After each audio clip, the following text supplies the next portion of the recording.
gosh, you're still alive. I know. It's all your fault that we haven't. Oh my Lord. Our two people that listen to this thing are probably like, what's going on? Where have they been? Holy crap. Because it's been, what, 6 months, something like that, probably? 4 months? Probably. We did one early in the year. I know that.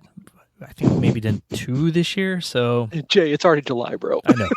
And it's not even just July. It is within July. We are in July. Oh, Lord. So yeah, let's start this podcast out with the people need to know that God bless you. God bless Jay for having boundless patience as I go through a phase in life that it's just, finally got moved into the new house, sold the old house.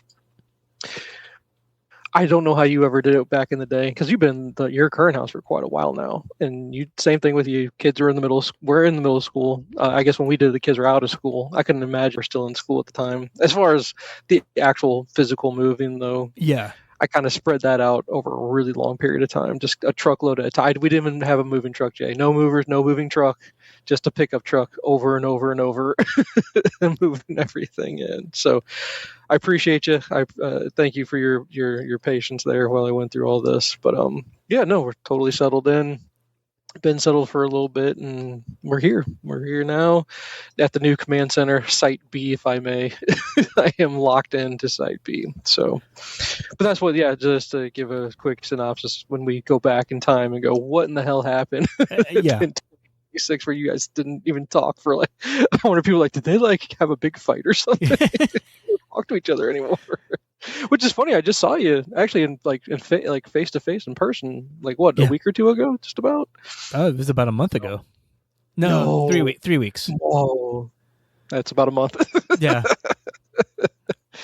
But it was good to catch up just a little bit there. And good to see your brothers there. So, but it's a phase of life that you and I we had. We'll never really It's our first, as far as that's the first time experiencing having kids graduate from high school. Yeah. And then I'm going through my first of having our first move to a new house, and then, just a lot of firsts and adjusting that and getting kids ready for, a new phase in life. I got one kid going into middle school, and I got the other one getting ready to go off to college. You got 2 going for college there. So it's just a lot going on. So busy phase of life going on. So, but everything's good. Family's healthy. Actually, I shipped off the middle child to Panama today. She left on. We got her to the airport 6:30 this morning, and she's actually there right now. So, what for? She has a friend that her family is from Panama, and they actually live here in St. Louis though, but they still have a lot of family there. Yeah, and it's her 15th birthday, being a freshman in high school, and that's a huge deal in their culture. Yeah. And so she was allowed to basically say, what do you want for your birthday? And the birthday was for to go back to the homeland and go see family. And I'm bringing, how many girls are going with? I think there was her and 5 other girls she was allowed to take with her. Holy cow, they're brave parents. Yeah, no, God bless them. God bless them. I all teenage girls, dude. All teenage girls. Sounds like a nightmare. And mine had a mental breakdown this morning because she couldn't download the United app for the United Airlines. It was a whole thing. Yeah. Tears were shed and everything. But she's there. She's happy. My wife showed me a picture of how close they were to the ocean. So I'm just like, wow. Yeah. wow. So I'm sure she's happy. She's good. And then the house is just a little empty. That's all. A little empty and a little bit quieter. So it's just been nonstop with work too. And throwing on top of that, busiest we've been at work in a long time. On top of everything else, and just working crazy late hours. And this afternoon at 3:30, I almost fell asleep in my chair just from the early morning and dealing with all that. I went and I just had to lay down for about I think I was out for like an hour and a half. Jen came home. Brody had work this afternoon. He came home. He took a nap. Emmy was napping. Everyone was asleep when she got home today. It sounds perfect. His house was just done, man. Just done. I totally get it. I have many days where I take a lunchtime nap. Lunchtime nap. Hey, got to do it, man. Sometimes you just got to. Yeah. So, especially but on, yeah, no. especially on Monday or Tuesdays, because Monday night we'll have swim meets. Yeah. And we sit at the pool from 4:30 until about 11 Oh my god. to watch him swim 4 times. 11 o'clock at night. Oh my god. Where's the pool at in relation to where you're at? Are they all over? Is it the same pool every time? No, they're at their home pool about half the time, so like 3 meets and then 3 meets around St. Charles County. Oh boy. Oh, that's too late. Yeah. That's way too late tonight. That's brutal. Then, and the thing is, he swims for like what? Like 5 minutes, and then then it's just waiting till his next time to swim. Yeah, pretty much. And the race he normally does, they have 110 races for a swim meet because it's all different ages, but they have multiple seeds on some of them. Sometimes they're able to combine them, but out of 110 races, he's normally at 102. And he only swims the one? No, that's the last one he does. That's the last one. Okay, yeah. I was about to say, you wait for 100 some races for him to swim one. No. Oh my god, I would die. Let's see, this past then week... you just don't show up till that. You're like, I'll be there, like, well, if it's till 11, I'll be there, like, 10:50. Yeah. We'll get there right before it starts. So this past week... No, it was 2 weeks ago, because he didn't have one this week. They had a week off for 4th of July. Yeah. It was 95 degrees out when I got to the pool. Oh, gross. Yeah. I found a nice shady spot under a tree, so that was nice. His like events were like 28, 42, 54, and then 102. I'm like, oh god. Yeah. Well, does he enjoy? I mean, I guess it's fun for him because he gets to hang out with his buddies, I guess, for the whole time, waiting for the next one to start. So yeah, he usually hangs out fun with it. They have student coaches. Okay. And gotcha. So he usually hangs out with them, and he'll probably be one next year. Gotcha. Okay. Yeah. Cool. Very, very, very cool. Tell you what, though, I'll take those high school events over the summer ones anytime because we're there for an hour. 12 races, right. They're done.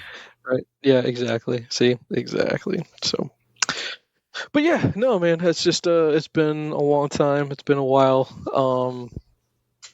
Yeah. And then as far as like keeping up on that stuff in life, I've had stuff I've been watching, very few things I've been reading. Like it's just by the time I have availability to read, I just don't feel like it, or I fill my time with chores around the house or fixing stuff that needed to get fixed. So yeah.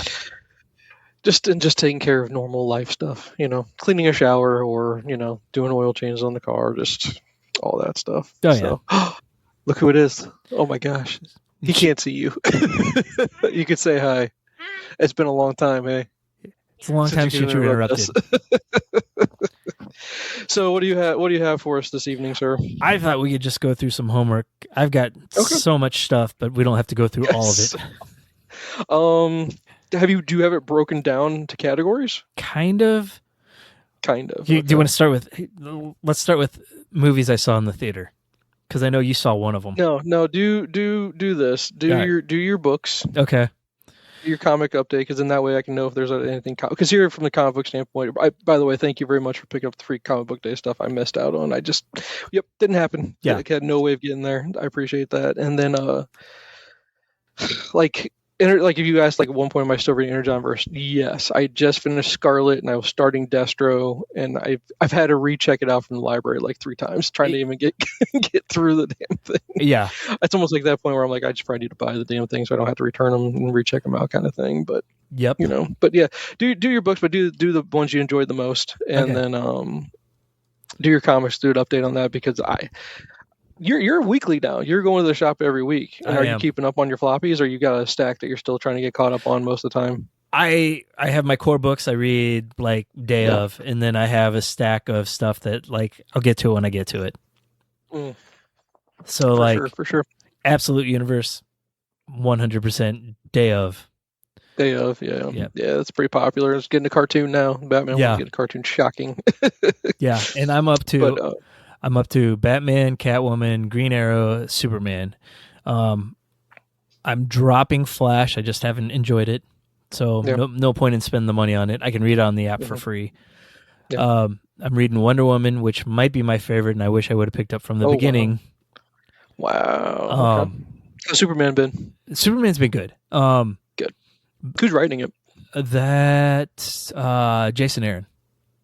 I find him very hit and miss. Yeah. I'm not a huge fan. I'm just not. Not that he hasn't written things I have liked. Like, I think it was Scalped. I like Scalped a lot. I know his Thor run is revered. I've read some of it, and it was okay. I think his X-Men stuff was okay. Yeah. But nothing that, like, he's not one of those writers where I'm like, oh, he wrote something I really want to pick it up. Something like that. Yeah, I read some of his Avengers stuff too, and it seems like a lot of writers, when they get to like the big team books, they just don't know how to write them the same as like the core stuff that got them there.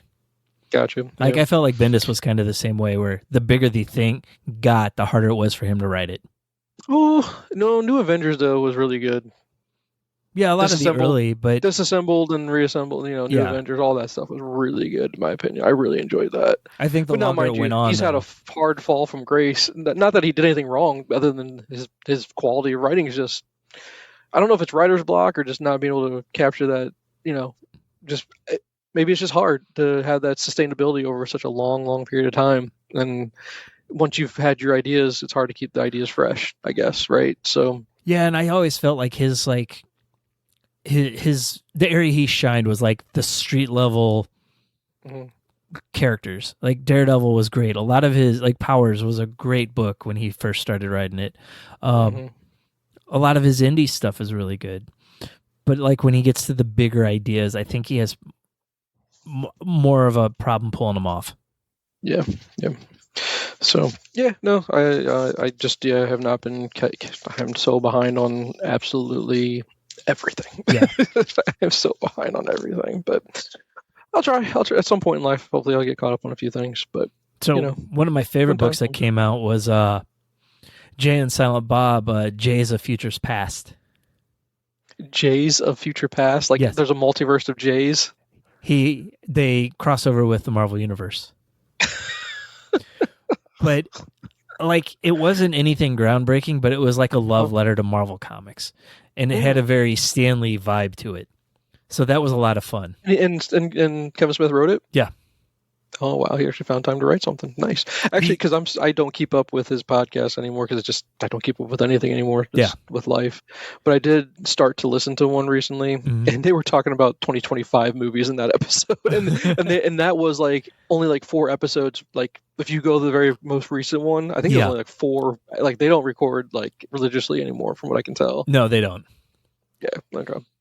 But he's been writing a lot of comics. He's got a Spider-Man book coming out pretty soon. Spider-Man and Hulk. Come on now. I don't trust any of that stuff. If it's all out and completed, then I will read it. Otherwise, don't even start. Not worth it because you can't trust him to finish it. I don't know if he's writing many movies right now, so I think he's focusing on the comic stuff. Good. If he's enjoying it, hopefully he's found a passion for it again. That'd be nice if he did. Maybe he even found such a passion for it to go back and finish the stuff that he started. Yeah, no kidding. many, many, many moons ago. So, yeah. All right, so Jay's a Future Past. I'll write it. I haven't. Is it a collection yet, or is it all singles? Or like, is that like a one shot? It's a one shot. It came out a couple weeks ago. Okay. So it might be hard to find. I think he said it was like the number 7 seller that week. I need a pen that actually works. Might help. How about that? Good grief. All right. Okay. So that is your absolute favorite thing you read recently? Probably. Ultimate Batman has been really good. I think it took a while to find its footing. I know people liked it right from the get-go because it was so different, but it just took me a while to get used to it, I think. The stuff with the Joker's awesome. And he looks so weird. I love that cover, though. The Dakota cover. Was that the actual cover to the book, or was that a variant? No, that was the actual cover. Oh, it looks so cool, so different. Yeah, I don't know why, but yeah, those covers are really cool. And I knew I wanted one. I wanted the first appearance of Robin as a variant. That was the big R. Yeah, it had him walking up to it. Did you get that version, or what copy did you get of that one? No, I usually just get the cover A. The normal cover. Yeah. No, man, those covers are badass. And then I'm hearing it's not even a rumor. I don't guess it's not a rumor anymore. But is Snyder coming to write a couple issues of Absolute? Oh, he's been writing all the Absolute Batman, and he's doing Catwoman now. He's the original writer on Absolute Batman the whole time. Yep. No, I didn't know that. Okay, see, that's how out of Yeah. loop I am. Because then, maybe it's the artist that was changing. Because it was who was Dakota was the artist. Yeah, I'm pretty sure that's who it was. And I But think now I'm hearing rumor that Capullo is going to come in and draw for him. Yeah. Is that official or is that just still rumor? I don't know for sure. I haven't really been following who's going to be riding it. Okay. If you know how I am about that, if the two of those get together, I mean, come on, that's a home run right there. So I don't know if you've heard though what they're going to do for Free Comic Book Day. This was really cool for next year. Oh, for next, I was about to, that was like we've already passed that. So. Yeah, but yeah, what's up? Him and Matt Fraction are getting together. They're going to write one Batman story and tell what would happen on the Earth One with the Earth One Batman and what would happen with the Absolute Batman. Okay, like a crossover. It's going to start out with like them at the same spot with the same villain, and then it's just going to be how these characters are so different. They kind of branch off and do their own thing. Gotcha. Okay, that's cool. Yeah. Oh, you know what? Hey! Before you keep going, stop. Yeah. We're so rusty at this because we haven't done it in a long time. What are you drinking? I have. You forgot. See, you're like, wait a second. You're out of practice. It's all your fault. Remember, everything that has happened is all your fault. And this is like the first weeknight beer I've had in a long time. Well, really? I guess since I've been back from Rome at the beginning of last month. That's right. You guys did go. Well, you didn't even tell me about the most important. That's amazing. That's an amazing trip to go on, dude. It was. Why don't we reverse or halt the talk? We can talk about comics any day. I want to hear about Rome. But first, beer. Do beer first and talk about Rome. Okay. First, I'm having from Modern Brewery. It's called Choice Nugs. It's a double IPA. It's a hazy. You like that name? Twisted Nugs. Choice That sounds painful, bro. Choice Nugs. What? Say it one more time. Choice Nugs. Choice. I thought you said twisted, bro. No.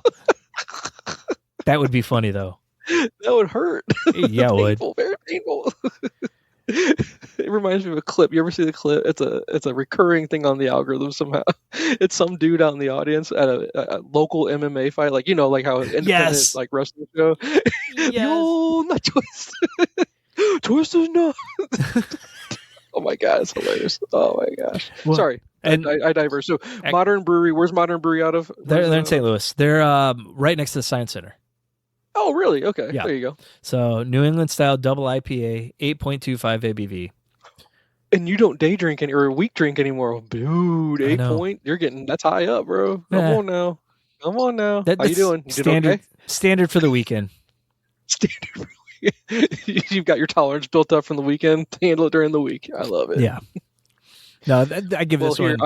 Here's what we're going to do. We're going to expound or expand on our thing, even though I don't have enough to do so, because I only have one bottle of bourbon, but I'll do the bourbon bottle. Okay. I am drinking a Still Austin bourbon. Still Austin is based out of Austin, Texas, and they're just one of my favorites. I've been drinking that for quite a while, actually. That's the one my go-to right now. So nice.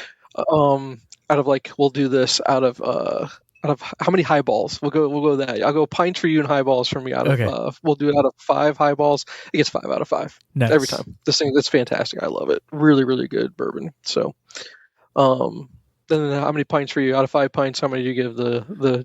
I'm gonna call it Twisted Nugs because I prefer that. Choice Nugs. Choice Nugs. What do you got? If it was Twisted Nugs, it'd be a 5 out of 5. But since it's Choice Nugs, it's 4.25. 4.5. How about 4.5? Yeah, there we go. So you do like it that much? It's really that good. I do like it. I've had it before. Right. Oh, you've had it? Okay. Yeah. Cool. All right. Well, there you go. There you go. See, we'll get back into the swing of things at some point. Yeah. We'll get used to this again, right? At some point, yeah. Yeah. For Just got to rework the muscle. Yeah. So, okay, yeah. No, tell me about Rome. How would that go? It was a lot of fun. Aaron and I both said though, if we go back, we're going without the kids. Mm-hmm. Yeah, standard just because did they cause drama, or just make it tiring because you were worried about them, or making sure they're enjoying themselves versus you guys doing what you want to do? All of it. All of it. Gotcha. Yeah. Yes, sir. But now, were you on a tour? Like, were you in a group? No, all you guys soloed. Everything was all you guys. Yeah, you just kind of did your own thing. Wow. We found an app that you could listen. Like, it was an audio tour that you could do at different places. So we did that for some of it. Some of it we just kind of wandered around. We had like our things to do every day, but we also had free time to just kind of wander around. And so, how was the food? The food is really good. Okay. I'm kind of on a restrictive diet right now because of some stomach issues. So pasta, we'll just say pasta doesn't agree with me anymore. And Oh no, so your life is over. You might as well just die, dude. Okay.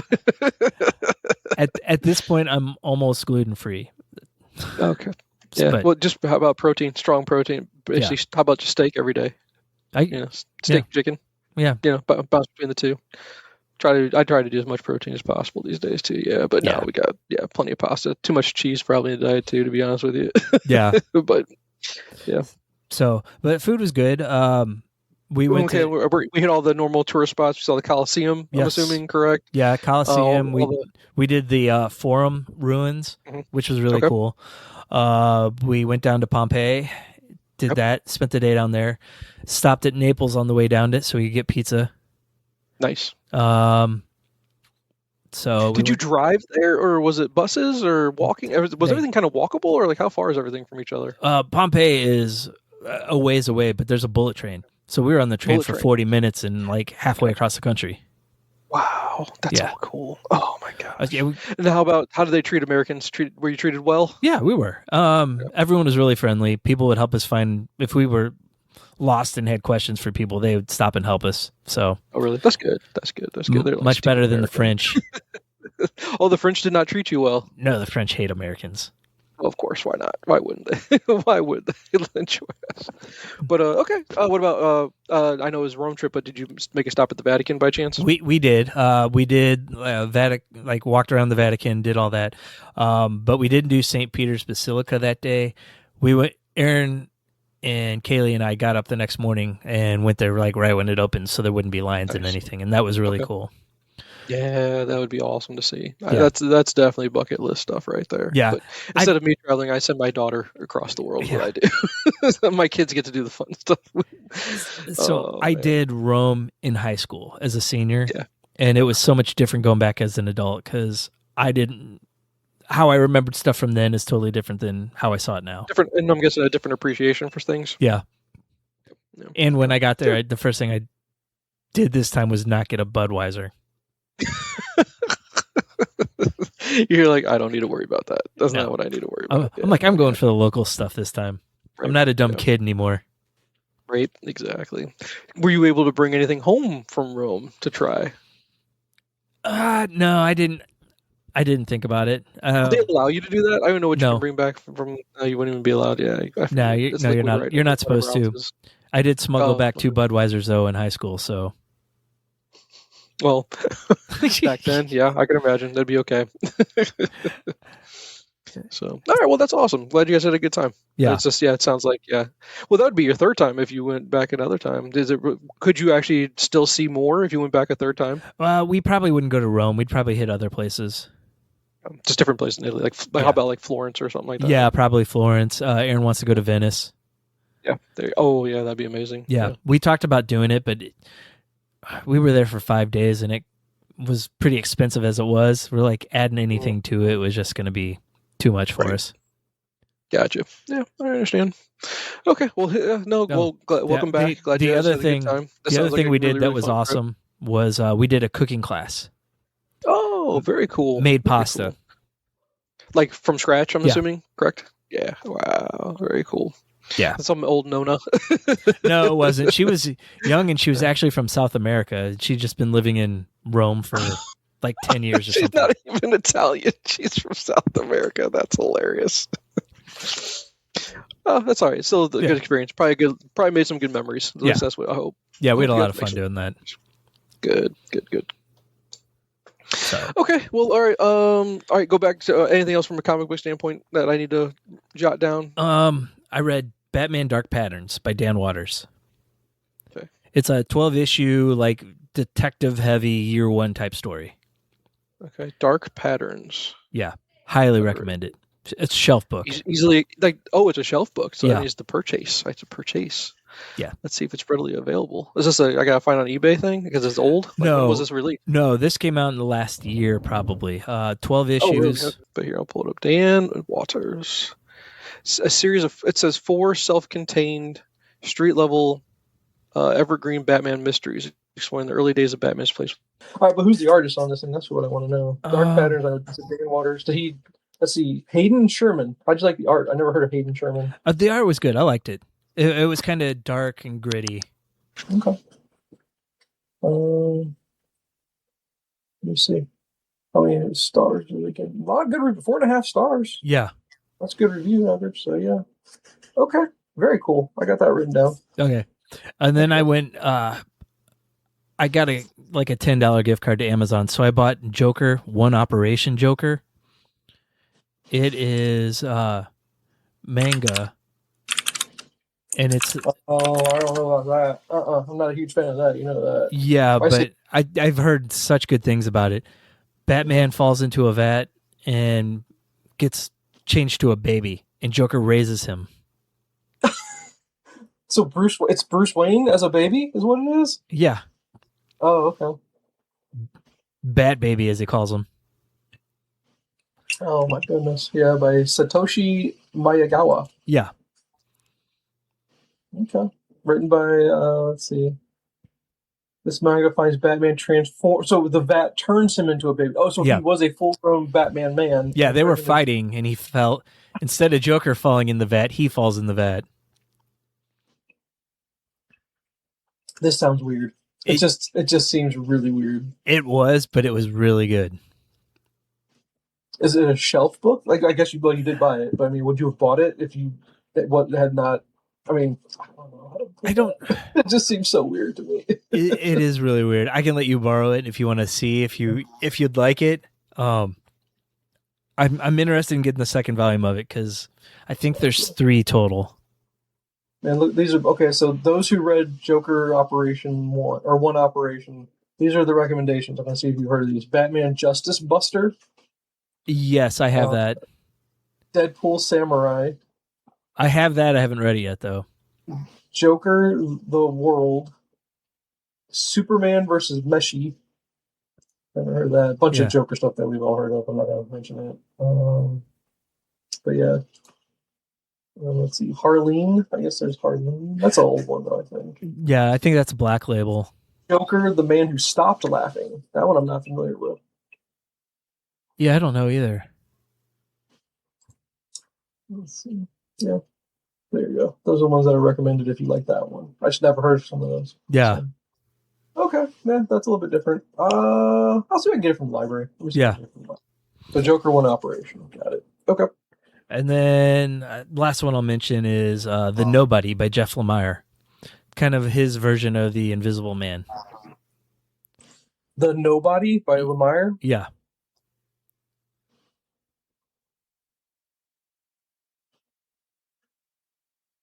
I'm going to assume already that's very good just because of who the writer is. Yeah. Did he do the art as well? I believe he did the art as well. Yeah. Let me see if I can find it real quick. Pulling it up. Let's see what we got here. The Nobody, yeah. But it's just his version of The Invisible Man? Yeah. Interesting. Okay.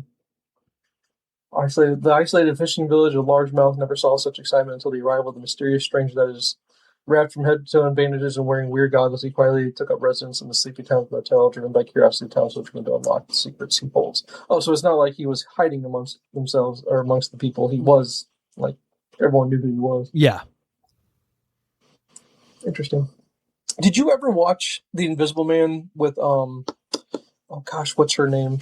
Not the Invisible Man or not, whatever it was with like Kevin Bacon or whoever it was back in the day. Hollow but there Man. was a say that one more time. Hollow Man. Yeah, not Hollow Man, but there was an Invisible Man that came out. It's with the girl that was in Handmaid's Tale. I know what you're talking about. I haven't seen it. Yeah, here you go. Hey, gosh, Elizabeth Moss. If I could talk, Elizabeth Moss. That version of the Invisible Man, so good, Highly recommend. Okay. Yeah, very good take on it. I enjoyed that quite a lot, actually. That's all. This that book made me think of that. But, okay, so you own This is a shelf book for you. You own this one? I don't own that one. I read it digitally through the library. Okay. There is one more I forgot about. I read Daredevil, Cold Day in Hell by Charles Soule. Mm-hmm. It's kind of a Daredevil the End type story. Mm-hmm. In a post-apocalyptic New York. Very, Nice. very good story. Day in Hell. Very cool. I'm so behind on Daredevil. I'm so behind on Spider-Man. I'm so behind on you name it. Yeah. And then the absolute, like, but not the absolute, but the Ultimate Universe sounds like, even though Absolute is killing it right now, it sounds like the Ultimate Universe was rocking it, and they just had a huge event. Yep. Did they end that series? Like that book's done, but then they launched another Ultimate Universe thing, or is that just done? It's done. But I think they're going to end up going back to it. Well, of course, because it's sold. Yeah.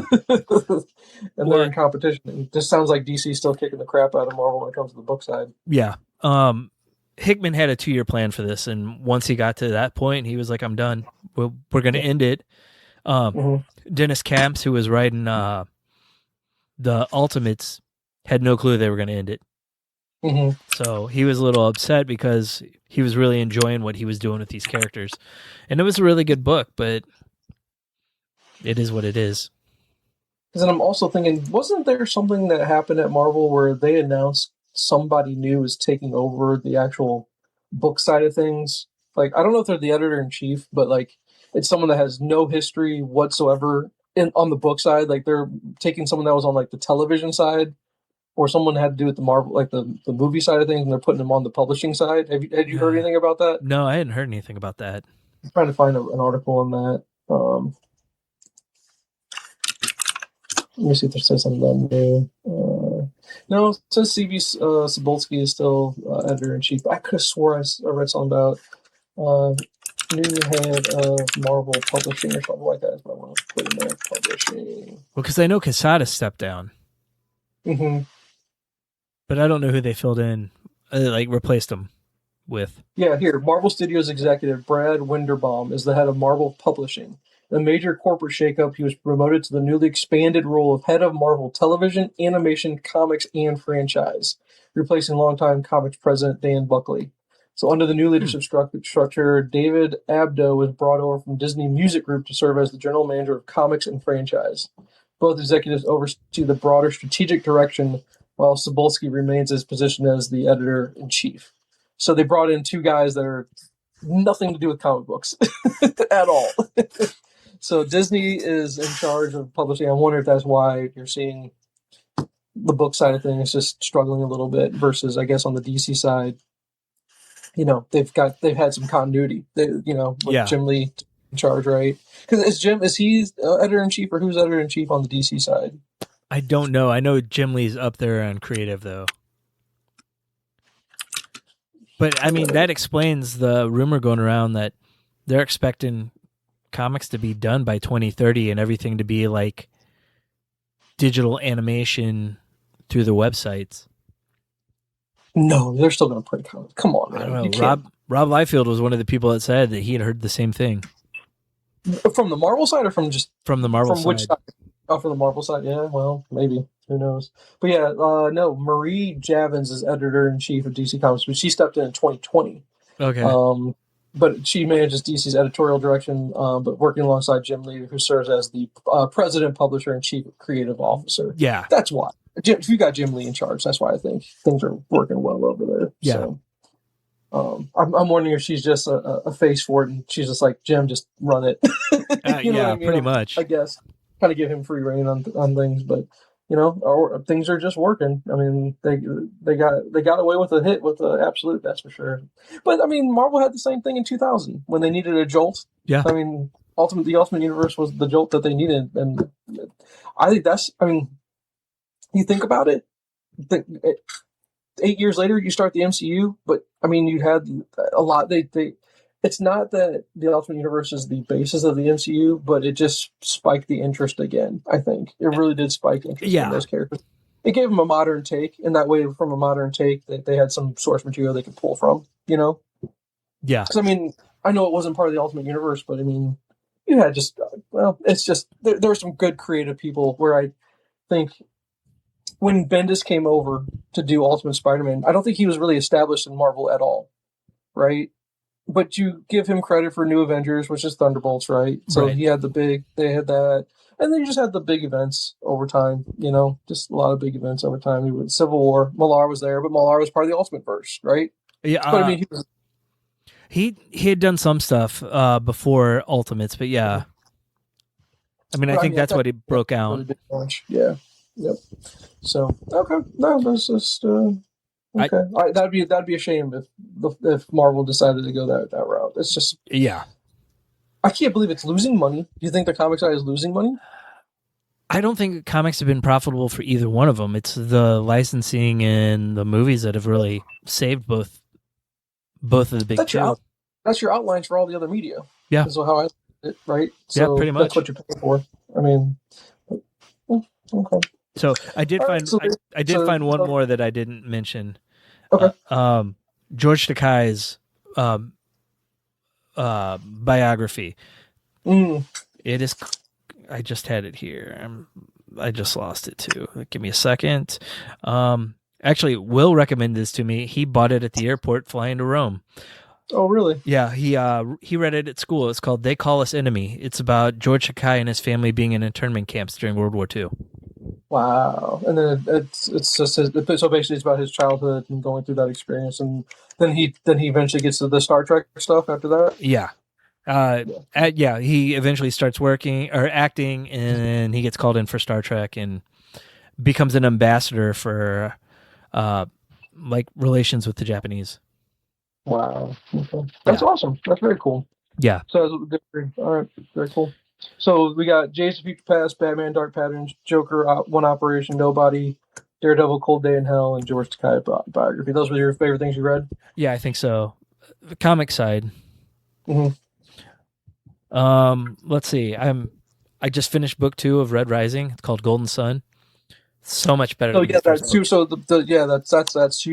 popular sci-fi series. Yeah. Are they making movies or TV shows of that yet? I'm assuming that's all in the works at some point. I'm sure it is at some point, but I haven't heard anything. But I read the first book. I was underwhelmed by it because of all the hype. But people don't tell you the first book is the weakest of all of them. And the author wrote it as more of a young adult book to get it published. And then once it's sold, he was able to kind of shift it more towards the adult crowd. Gotcha. So highly recommend that one. But you just finished the second book. And yeah. How many in the series? There's 6 out now, and the 7th book is supposed to be out soon. Oh wow! This is a long game right here. For fantasy though, it's not that long. No, that's true. No, you're not wrong. You're not wrong there. So, but their first book is really that bad, huh? I wouldn't say it was that bad, but I went in with such high expectations for it, it didn't live up to them. See, and I don't have any expectations other than knowing that people like it a lot. Yeah. But like, I'd be going knowing nothing about it. Like, did you go in at least knowing what the book was kind of about? A little bit. Okay. Not enough to spoil anything. It gets a lot of. I felt it seemed a lot like Hunger Games to start out, but it shifted away from that in the second book. All right, so here I got this for you.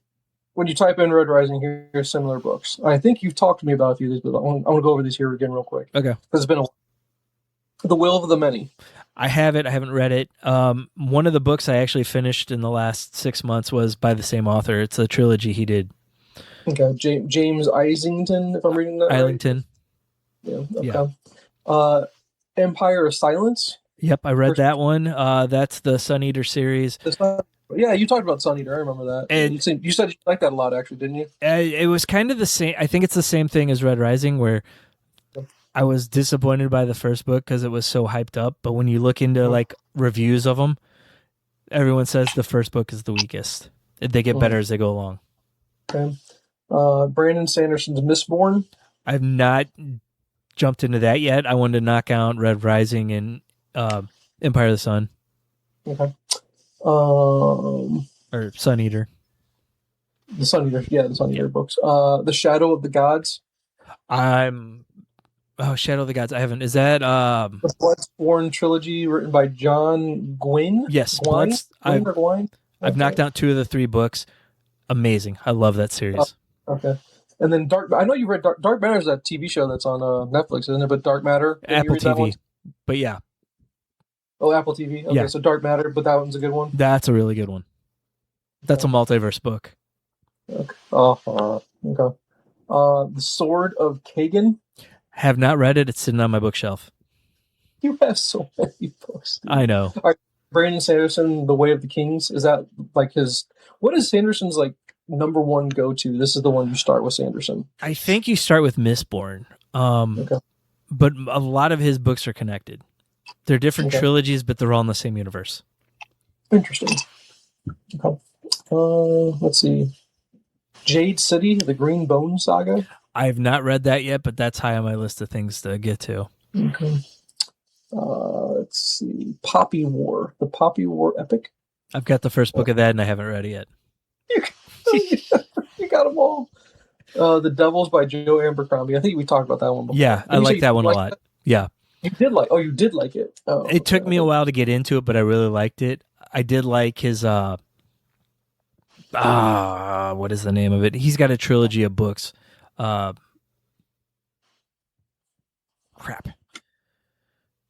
I don't know. So who's better, Sanderson or Abercrombie? Ooh, I haven't read any Sanderson, so I couldn't tell you that. Oh, you haven't read any of this? No. You have it, but you haven't read it. No, I haven't even picked up his stuff yet. Oh, okay. The First Law trilogy is what Joe Abercrombie wrote that I really liked. Okay. It's dark. Dark in the sense of the material? It's like what do you mean by that? Like dark? Like very grim. Okay, I got you. Yeah. All right. Well, just typing that in gives you all these other ones. Like you take down the rabbit hole there, and you got the rabbit hole. You just haven't read the rabbit hole. Yeah, pretty much. Oh, you're that book reader that gets all the books, but man, I don't have time to read all of them. And then I still go to the library because I'm like, I heard something else came out, but I want to read this first. Right. Exactly. Yep. Okay. So, all right. So let's transition over to your film media. Let's do that. Let's start with Project Hail Mary because I know you've seen this one. Yes. Why don't you table that? Okay. Table. Yep. All right. Then, in the span of a week, I saw The Mandalorian and Grogu, which was fine. I mean, they've kind of fallen off after season 2 of the show. I did like the stuff that with the actual Mandalorians. The movie was just okay. I think it suffers from the fact that they waited so long and the popularity died off a little bit because it took so long in between every season. Yeah. And then finally movie. Had they just had they gone TV show 1 season, 2 season, and then a movie or something like that. What was it in Community? 6 seasons in a movie or whatever? Yeah. How Bad used to say. Yeah. 6 seasons in a movie. That's what we're trying to get to. I think that's what it suffers from the most. But yeah, no, we didn't.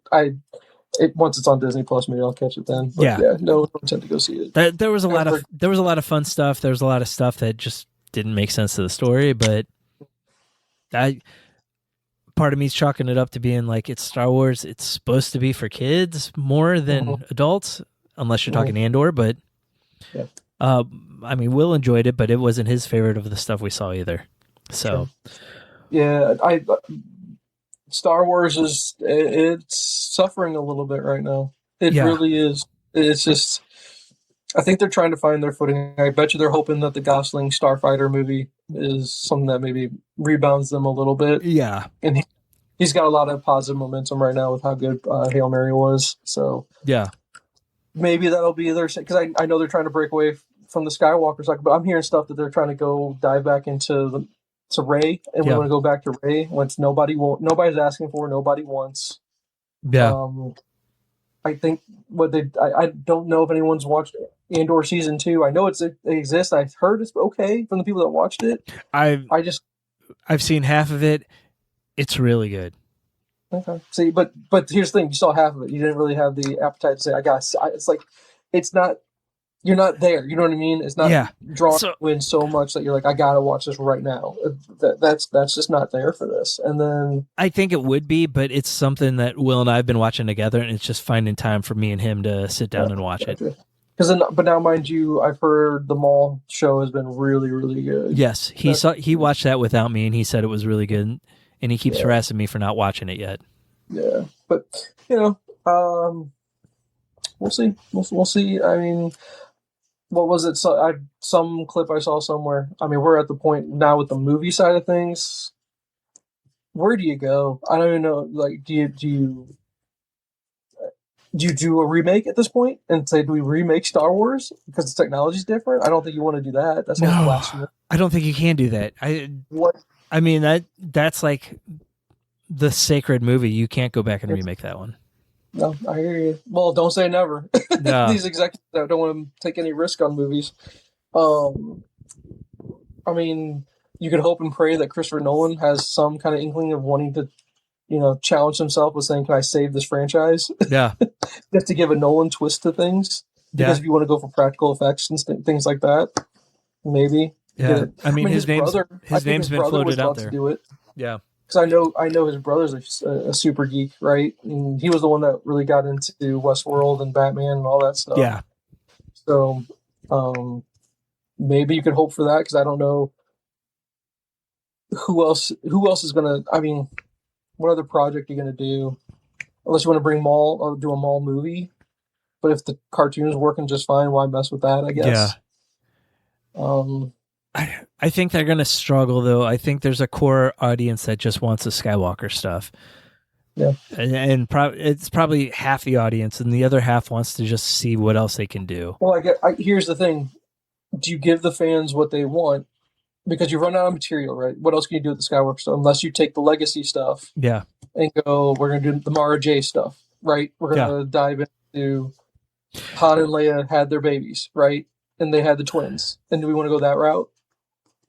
I don't know if they will, though, because I don't see Star Wars retconning the sequel trilogy. Why not? At this point, if it's hemorrhaging money now and they're not making any money, if you're desperate, why not? Why not go to the source material that people actually really like? Yeah.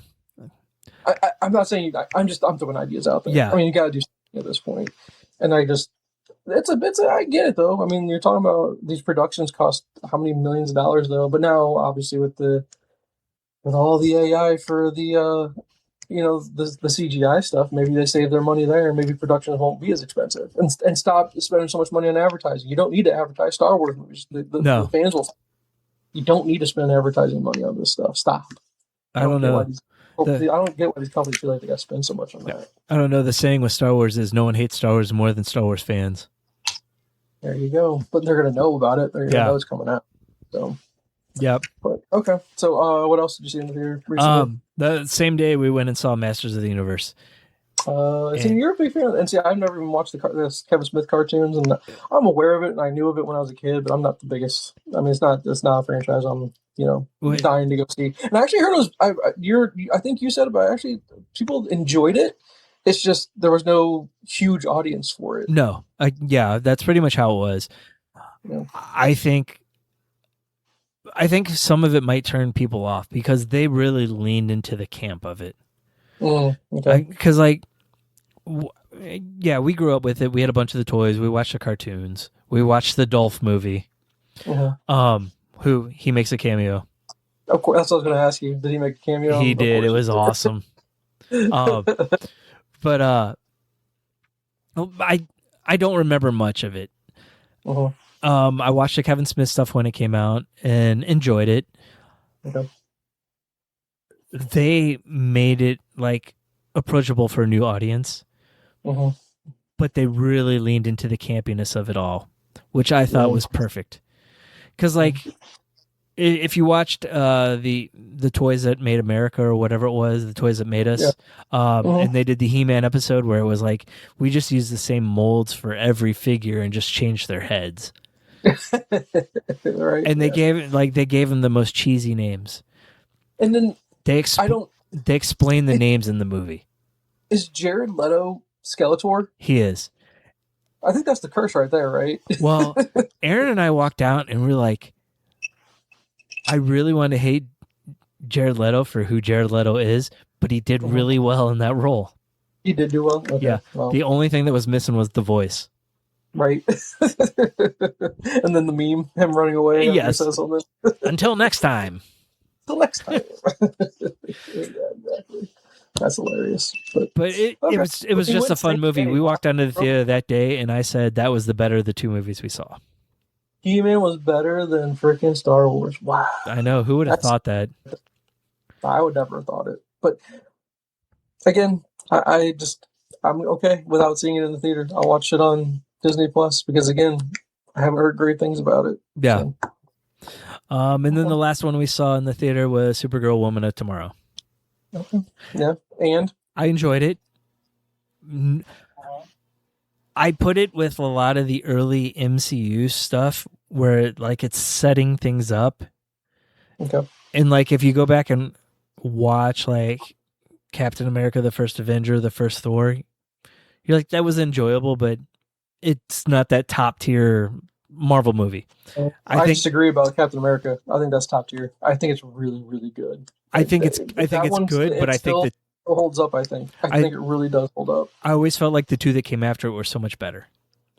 I don't agree. I agree. I think it's a great trilogy. Well, it's not even a trilogy. It's not. It's a good two films with a Avengers movie at the end of it. But I think it really does hold up. Now, mind you, Thor's the one that's just I enjoyed Thor 1 more than... I think Thor 1 is better than 2, 3, and 4. I can't believe it has 4 movies. Of all the characters, I know. movies. That's the one that's crazy to me that has 4.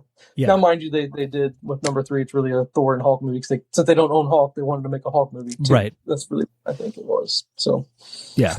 But I would agree with that. But, I mean... It was fine. Millie Adcock did really well. I think it's getting a lot of hate. Do you think they could have found someone better to play that character? I don't know. I think she nailed the character, that version of the character. Wanted her to be played, I guess, right? Yeah. I mean, if people are going to go in expecting Melissa Benoist from the TV show, they're going to be disappointed because this is a totally different take on the character. Correct. Yeah. Because it's a character that's at not a different point in her life. Maybe if you wanted to say it that way, but it's just not even a take on the character. It's just an arc. There's a story arc and development of her character where it's just she was going through a phase. How about that? She's going through a phase in life. This is kind of where that was. And I don't know. I don't know if it's her that's people are being turned away from. I don't know if it's the story itself because. When I think of Supergirl, and again, I haven't seen it, so I withhold judgment. But with her being so downtrodden in the movie, being the stumbling drunk almost, I guess, is kind of what the trailers make you see. That's not who Supergirl is. She's supposed to be a beacon of hope. And she's supposed to be, I'm sorry. She's supposed to be a little bit bubbly. She's supposed to be a teenager, right? Is what she's supposed to be. Lovable, fierce. I don't know if she captured fierce in her portrayal or not. She just doesn't. She also just doesn't seem to have the physicality either. She appears to be really small. She does. But I think if you look at the source material that they use for this, it fits with what they were doing, and it's kind of the how do I live up to my cousin? Because in the comic, she was supposed to go there before Clark to kind of pave the way for him, but they lean into the Kal-El came to take over the planet. They lean into that a little bit in this, since it's already been established in this universe. And that's the thing, though. But Superman hasn't even really been established in the universe. He's not brand new to being Superman in this one. No, in the gun version, but he's also not I've been Superman for a long time and I'm beloved by everybody. No, because what they said was the way they portrayed him. Yeah, well, it was 3 years, right? Is that what they said at the beginning of Superman? I think so. Yeah, something. So this takes place a little bit after that, and he's saved Metropolis. So I think people are more into him than they were at the beginning of the Superman movie. Yeah. Okay. So does it do a good job of setting up what's to come? I think it sets up more of what she's going to do. than anything. So they're expecting Supergirl to be a major part of the DCU movieverse going forward. She's a major. I don't know. I can't tell. Because here's the thing, that's not comic accurate at all. No. She's not a main player. She's not even a main player on the Justice League at all. She's not even a main player in the Super Family. That's what I'm saying. Yeah. She's not. So the fact that they're pushing her so much, that's what I'm curious about. I don't get the big push for, of all the movies to choose from to do, I'm curious why she was the second one. I think it was a James Gunn decision. I think James Gunn likes the smaller characters, and I think that's what's going to hurt his DC universe in the long run, is because, he started with Superman, but the 3 supporting superheroes they brought in were smaller name. Yeah. And then Creature Commandos, Clayface, Supergirl. Now, hold on. I was like, Creature Commandos is amazing. It was. It was. So good. And the hardcore fans liked it, but did the mass audience watch it? No, the mass audience don't even know it exists. Exactly. So that's the problem. You look at the MCU, they took the top tier characters they had in Iron Man, Captain America, Thor, and turned them into the Avengers. He took Superman as the first one. Okay, good start. But then you have Creature Commandos, you have Peacemaker, you have Supergirl, more second, third tier characters jumping in right away. I think he felt like he had success with Guardians. And he's like, this is what people want. But Guardians came down the line after they've already established the core of the MCU. Yeah. So, have you been hearing the rumors of you're going to get Man of Tomorrow no matter what, is what it sounds like. Yeah. It sounds like you're going to get, but it sounds like the Paramount Warner Brothers merger was approved. Yeah, I think so. Government allowed that to happen. So the buyout's happening, right? They purchased it. Right. Rumors being with the underperformance of Supergirl, which I don't know if it's lost money. I'm going to assume it's lost money at this point. Yeah, I don't know about how much. Yeah. Superman, they're saying, I don't think Superman underperformed, but maybe it just didn't hit $1 billion. So I guess if it doesn't hit $1 billion, you don't have a great movie anymore. I don't know. Yeah. We talked about that before, but I still think it's a great movie, and it seemed to perform well enough. Now the rumor being, should you even care about the DC universe as is? Because it sounded like, since it's not making money, Paramount's going to just go, no, we got to just nix this and start from scratch again. So I think there's a lot of political stuff tied with it too, because the family that owns Paramount are Trump people, and the reception to Superman was, oh, this is an allegory for illegal immigrants, and it's a soft Superman, it's snowflake Superman, that type of stuff. And I think people are assuming that with Paramount coming in, James Gunn's going to be done because they don't like his version of what they're doing. I mean, I've heard a lot of people compare, like, they're big Snyderverse people are coming in. Because a lot of what was, if Paramount took over, the Snyderverse was coming back because they liked what he did. There was talk for a while of both the universes existing together, but it was, I mean, it's all speculation because no one knew anything that was going on when all this was starting. Yeah. So I don't think we can really say probably until Superman, the new Superman comes out next year. Yeah. Well, I mean, in a perfect world, everything can exist, right? Yeah. Let them all do their thing. One can go on streaming only, one can make the theatrical, but you're not going to do just streaming only, obviously. No. With the characters, but I can see a world where all of it exists.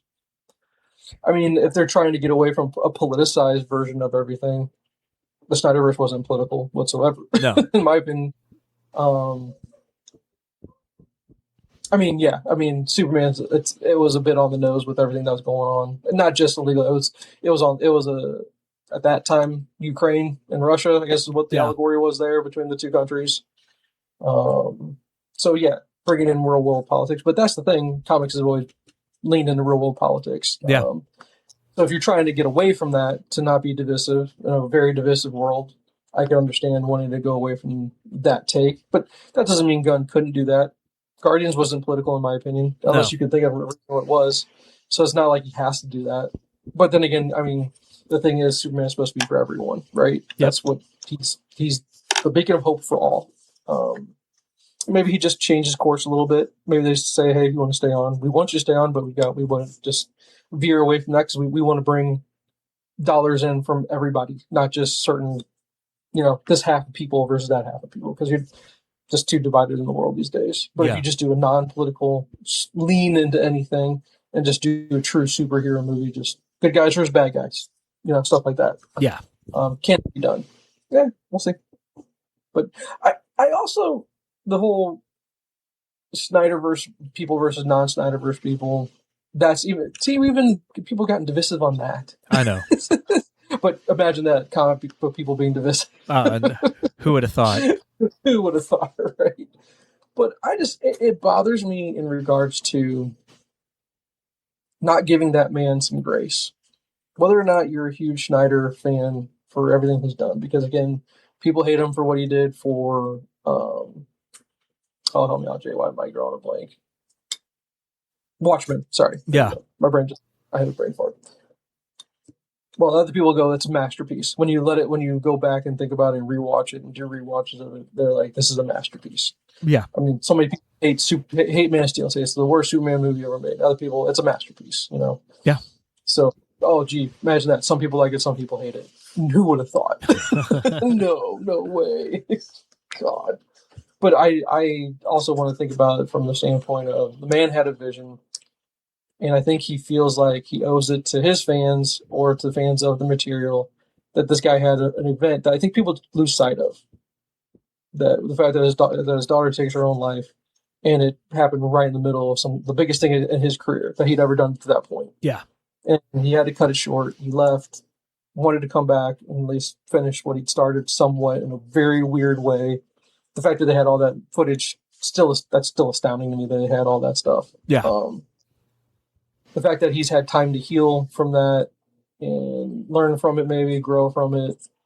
The fact that people don't give him grace for that, they kind of just always don't even mention that. That bothers me a lot. That there is a human element to all of this, and the guy had something happen to him. Now, whether or not you like the movies from the get, the fact that you didn't like.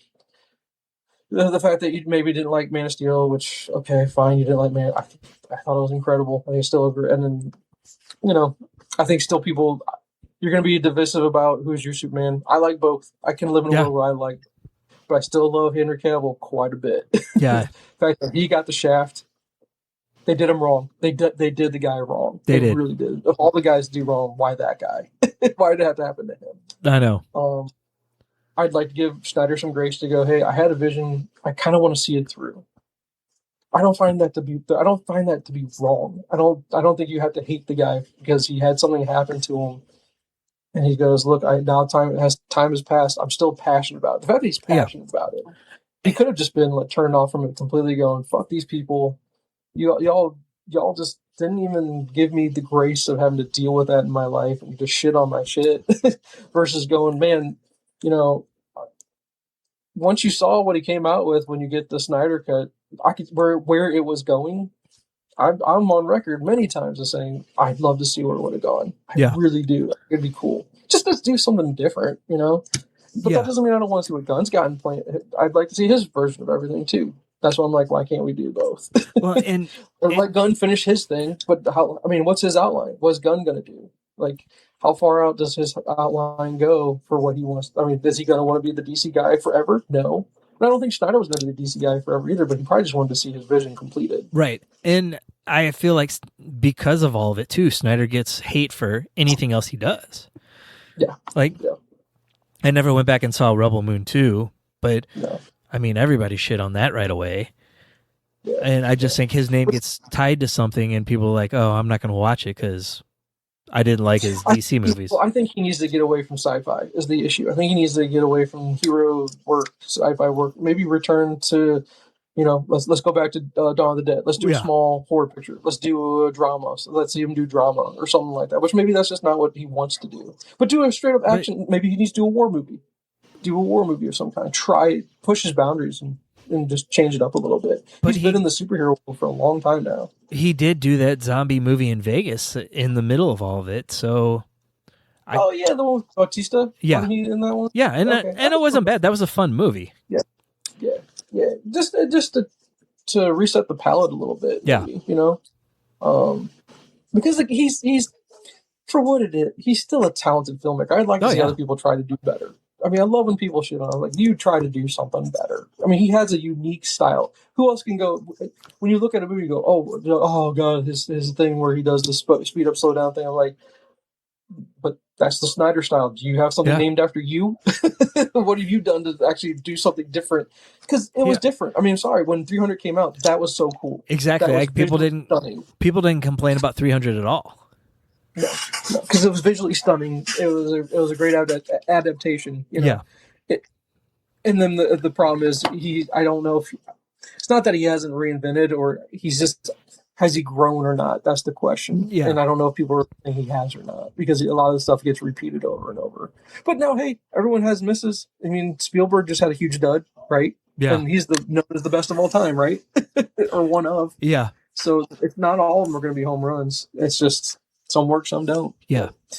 I don't know. I just thought it was an interesting conversation to have in regards to, is the Gunverse dead before it even got off the ground? And it stinks that the second movie, just didn't hit. But I think people are forgetting, hey man, don't forget Commandos is out there, Peacemaker's out there. So he's done good stuff, and there's a lot more to come.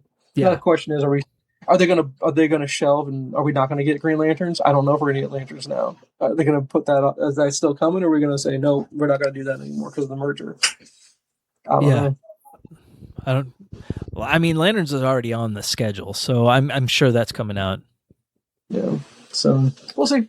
We'll see. Right. It's just, I'm curious what the outline looks like, and has that changed by a lot? Or, I mean, are we going to go back to Snyderverse? And if we go back to Snyderverse, is it still going to be what it was, or does he kind of start from scratch, kind of thing? Yeah. Does Cavill get to come back? Would Cavill want to come back? Can he come back? Is he too old now? Yeah. I'm sure. I mean, you could be Kingdom Come Batman at this, or Superman at this point. Yeah, right? No kidding. Adult, but still, he's almost 50 now, right? I don't know. That's a good question. I think he's closer to 50 than not being 50. Let's see how old he is. He's 43. So I'm aging him too much. He's 43. He's younger than me. Yeah.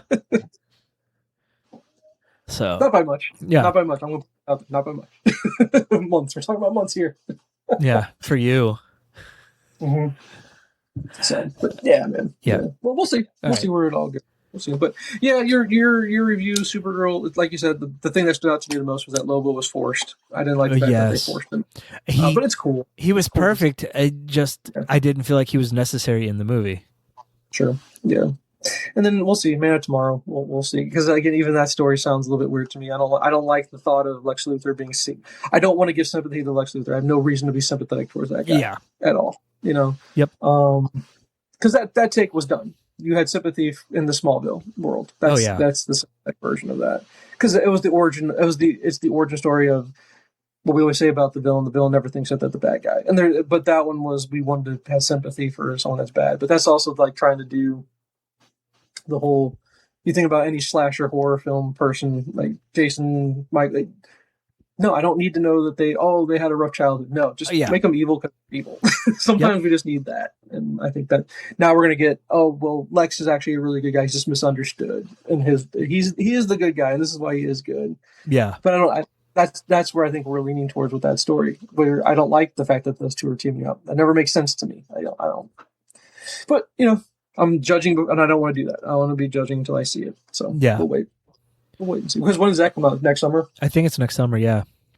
Okay. So it'll be here before you know it, because this summer almost feels like it's already over. Kids are back in school in a month. Yeah, no kidding. So crazy. All right. So we're running long. I'm going to give you 3 that I streamed, and then we'll get into Project Hail Mary. Okay. Good luck. Have fun. Don't die. I have seen a quarter of it, and it's really interesting. It is very interesting. I want to finish it, but the problem is a lot of background movies on my list, but that one I need to actually pay attention to. You do, because it jumps all over. Yeah. It's weird, but in a good way. Like this is good weird. Like I like this weird. It's like this one actually is. Because who's the who is it? Who's the teacher?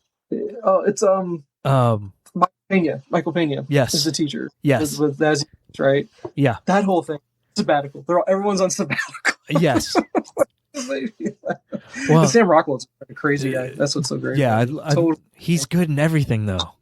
Yeah, super good. And then the mom. Don't tell me anything about it because I'm right. I haven't finished it yet. I loved it. The mom in it though, that joins up with him to like the first one. That's Keely from. Yes. Sorry, I didn't even recognize her. She's not even in it really at this point where I'm at. Yeah. Like I haven't gotten that far yet. So like I said, I'm just at the point where they go underneath the restaurant. They're going down the lower level. Yeah. So that's kind of where I think that's where she pops up originally, to be honest with you. Yeah, for the most part, yeah. So, and then I watched She Rides Shotgun. She Rides Shotgun. That one I haven't even heard of. Okay, it's Taron Egerton, came out last year. This was one I was looking forward to seeing, and it lived up to the hype. Do you remember A Perfect World? Clint Eastwood movie with yes. I love that movie. It's a great movie. It's very much like that movie, except Taron Egerton is the guy that takes the girl, and he's her father. Okay. What's this on? I don't even know what it's on right now because I saw it on the airplane to Rome.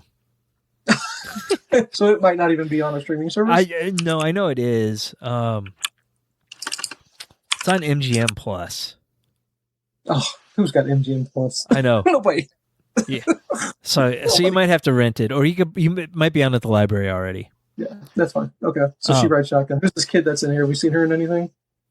I don't remember her from anything. Oh, John Carroll Lynch. I love him. He's a great character actor. Yeah.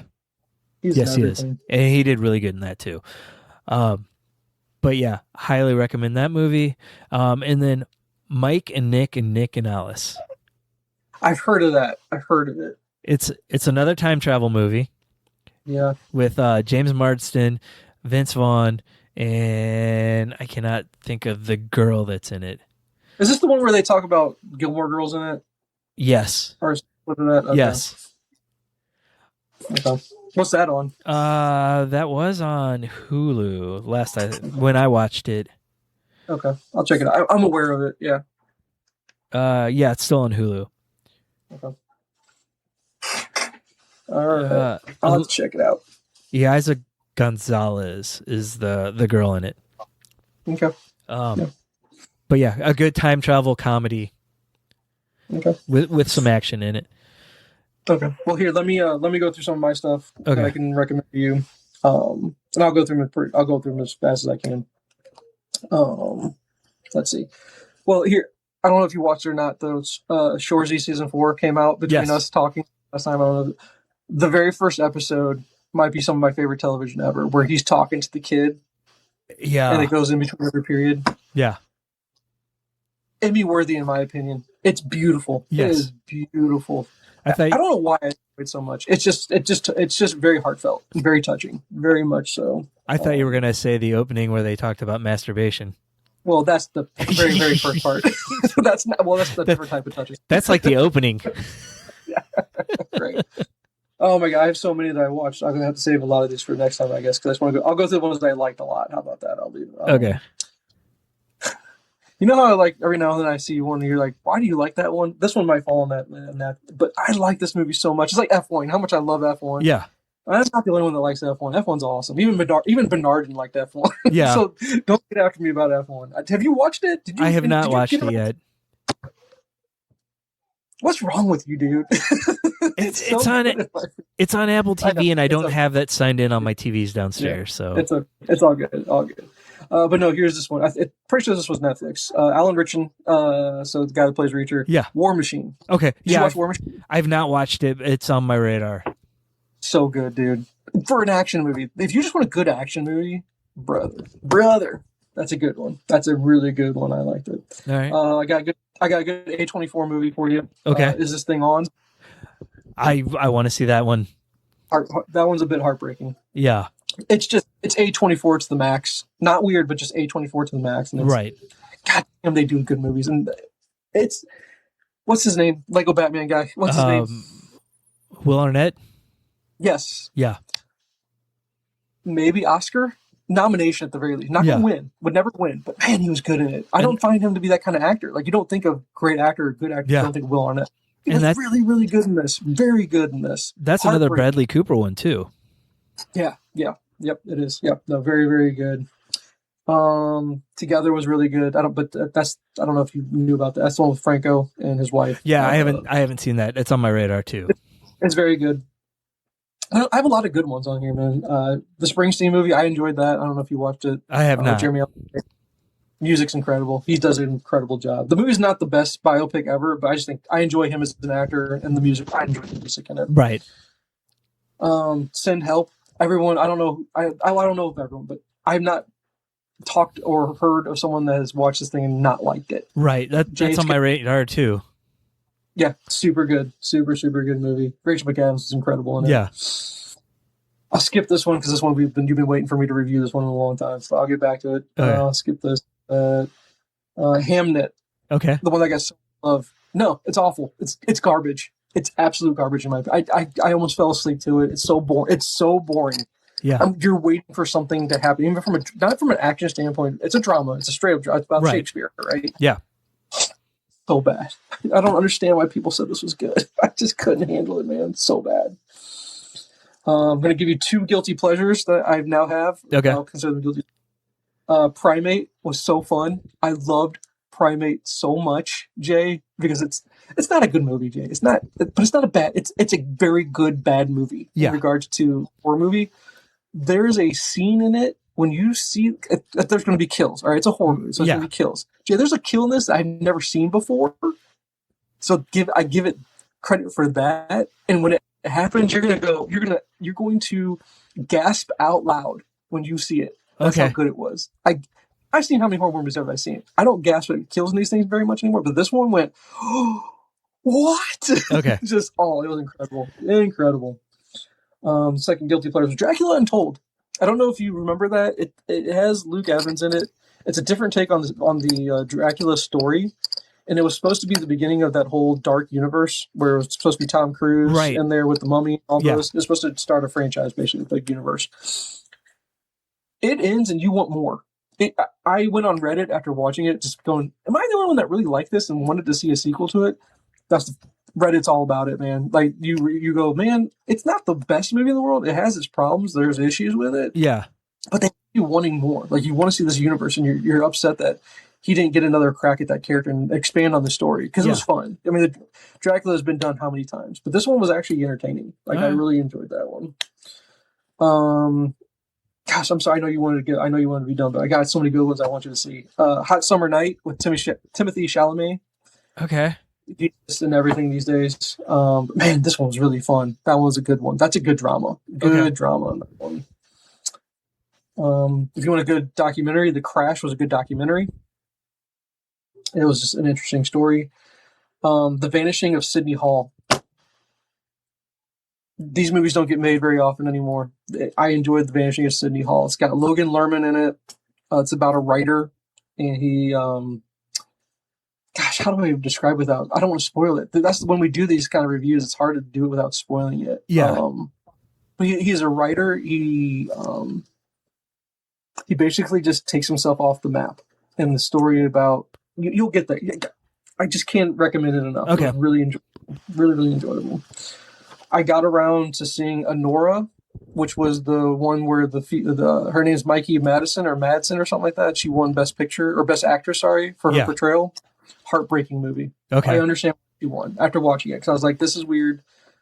The movie itself, it's you just feel so bad. Like the very end scene, I think the very end scene is why she won the award, and it just breaks your heart. The story does. She is a stripper that gets involved with this Russian kid.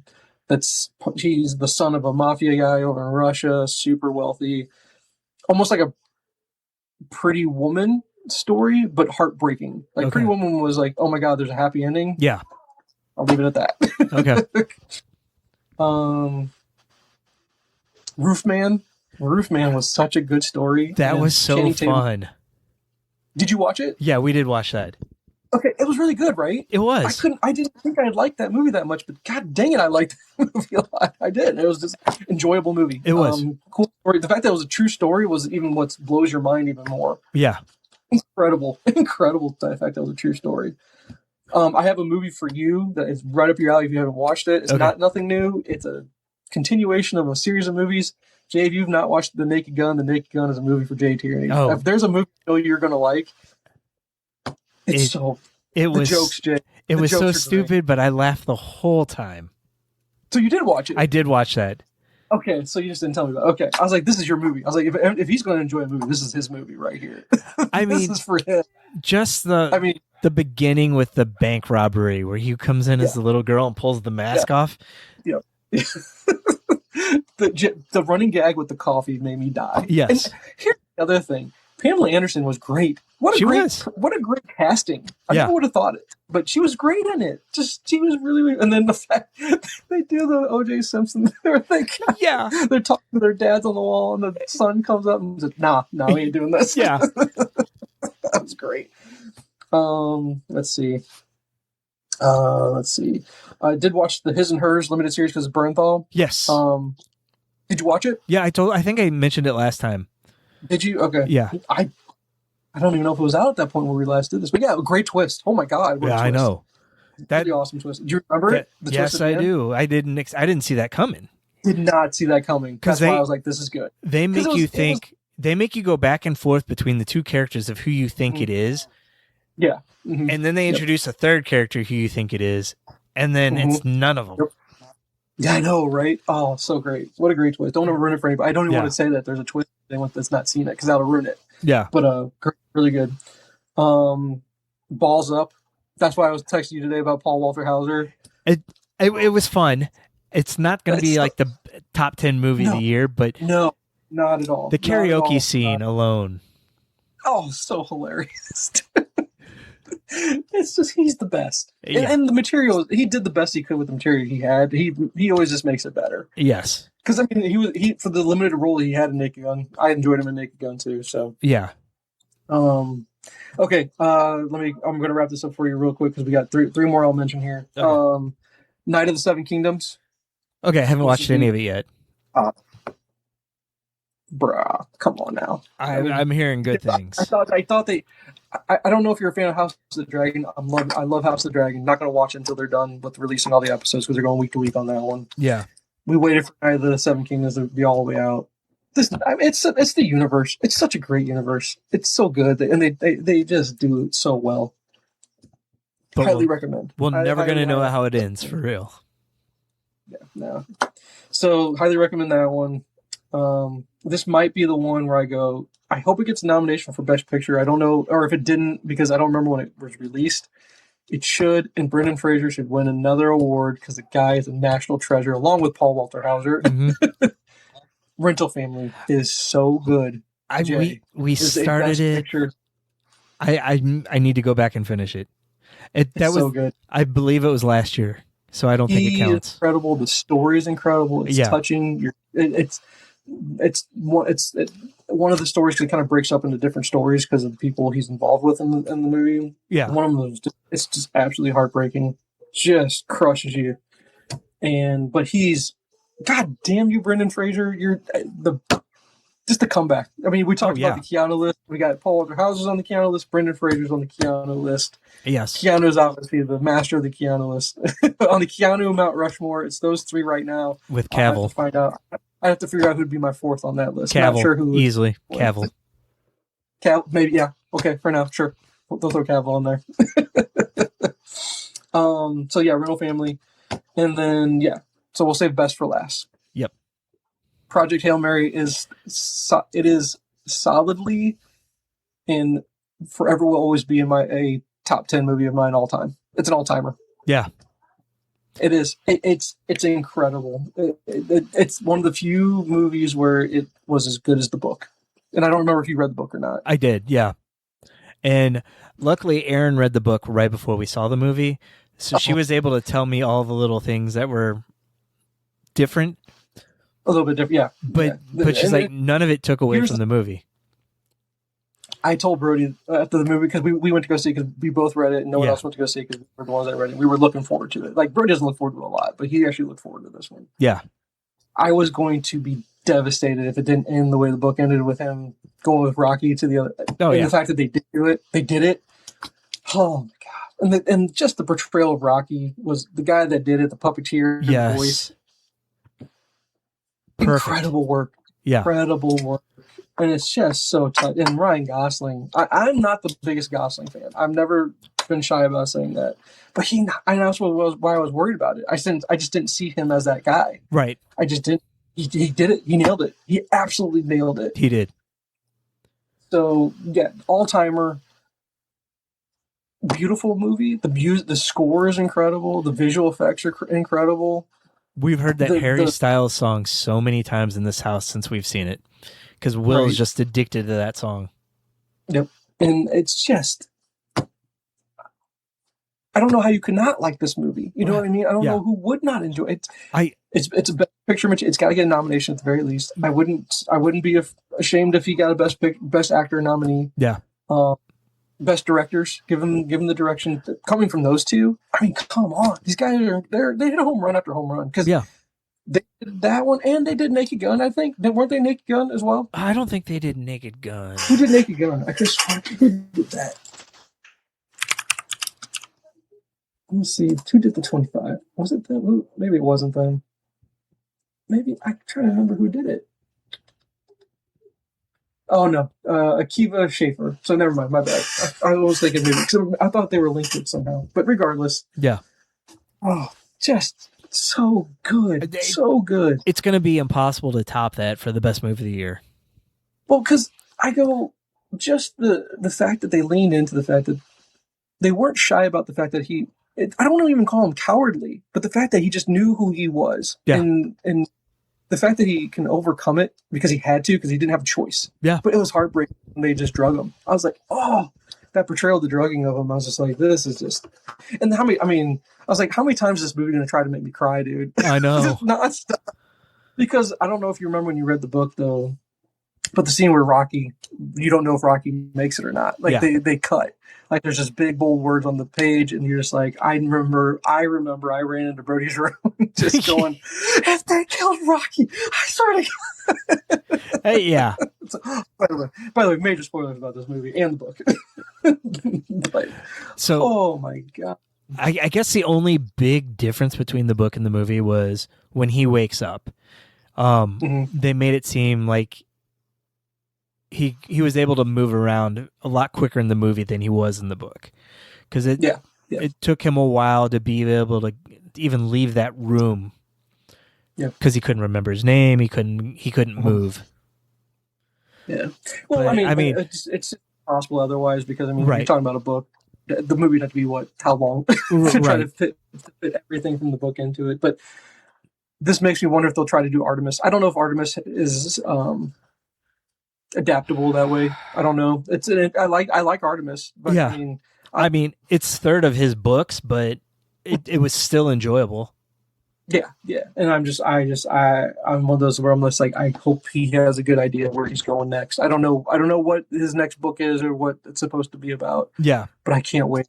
I think I read somewhere he might be trying to tackle AI a little bit, I think, in his next one. He did a short story that dealt with AI for Amazon Prime. Is it published?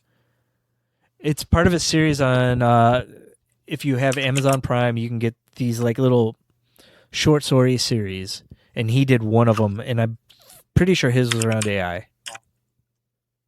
Because he was currently writing a completely original novel, standalone science fiction novel, while these Tuesday apparently will heavily feature AI. An official title release has not been announced. It will not be a sequel to Project Hail Mary, even though I'm sure all of us would love to see where the story goes from there. But maybe it's just one of those where we don't deserve it. Yeah. You know what I mean? Because it might ruin a little bit about how the magic that it was. So, yeah, man. Trying to see. There it is. Randomize is the name of the short story. Hold on. If I go to Amazon and write it and type in randomize. Yeah. Randomize Andy Weir. Andy Weir. Okay.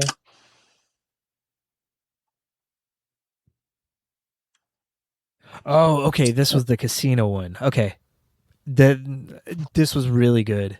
I really enjoyed read this. Amazon for free. Yeah, Kindle. Yeah. It's book. It's six. It says book 6 of 6. Are there other, like? Is it like an anthology and other authors did the first 5 books, I guess, or whatever, or stories? Yeah. Okay. Blake Crouch, who did Recursion, he was on that list earlier in the episode. Okay. He did one of them. He did the one that was the AI one. Okay. And it was really good. So I have to figure out this whole series here, because that's what I want to see. Yeah. Forward collect. See, it says book 6 of 6. I want to open the link for the other 6 books. Okay, so here, read the collection for free. So you have Arc by Veronica Roth, Summer Frost by Blake Crouch, which is what you're talking about. A video game developer becomes a local character in her new project. Emergency Skin by N.K. Jemisin. Yeah, she's kind of big in the... More Towels? I don't know pronounce that. Yeah. Towels. The Last Conversation by Paul Tremblay. That name sounds familiar. Yeah, he's pretty big right now. Same with Veronica Roth and N.K. Jemisin. Okay.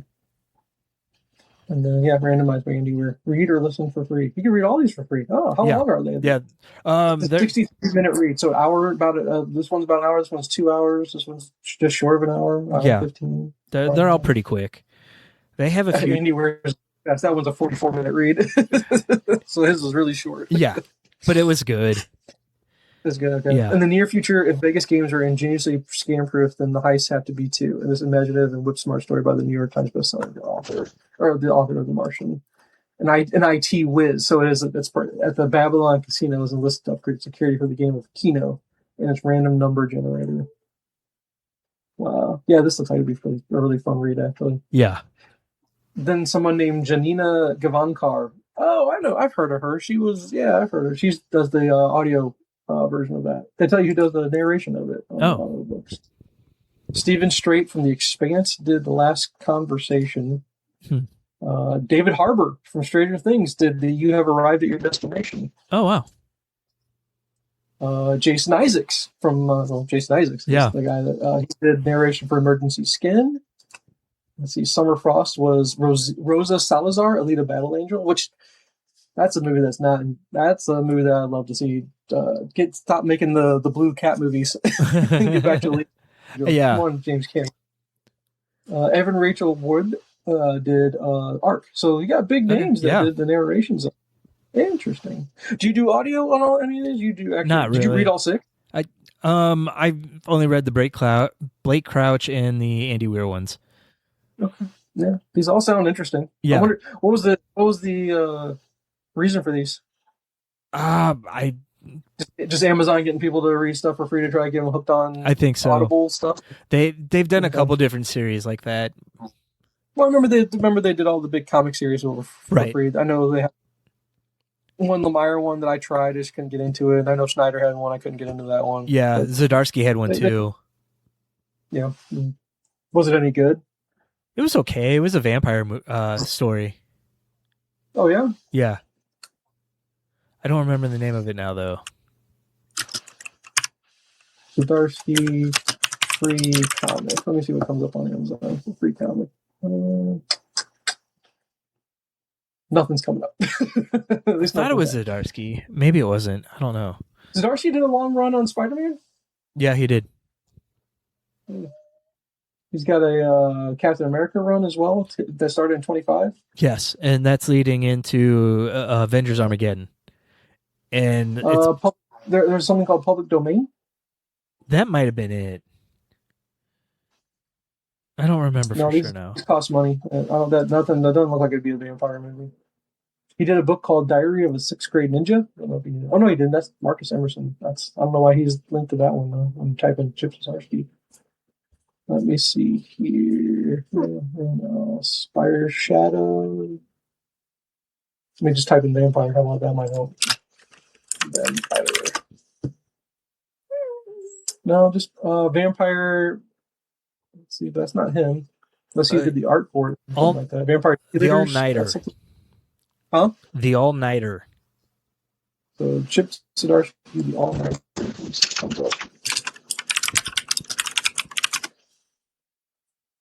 Oh, there you go. Zdarsky and Jason Lee, part of the All-Nighter Comicsology original. $0. Okay. Read for free with Prime. Okay. Did you enjoy that? I read the first couple issues before I knew who Zdarsky was. I probably should go back and reread it, though. Okay. Yeah. I'm trying to see how many... Holy crap. Number 15? Unless these are really short. But yeah, there's 15 issues from what I can see here. Yeah, I think they were a full-size book. Interesting. Okay, well, there you go. I'll leave you with that then. Those are the ones I watched. Nothing else I really want to recommend, I guess. It's been good catching up. Yeah. I know we went long, but we talked for quite a while. So yeah, it's good to get going out there. So hopefully it won't be another 6 months till we meet again. No, hopefully not. No, man, it's been good catching up. I'll talk to you later, okay? See you. See you. Thanks for listening. Follow us on social media at Nyrdcast. It's NYRDCAST, and at our website, nerdcast.com. Be sure to rate and review the podcast on iTunes, Spotify, or wherever you listen to your podcasts. This week's featured track is Maps by Rufio.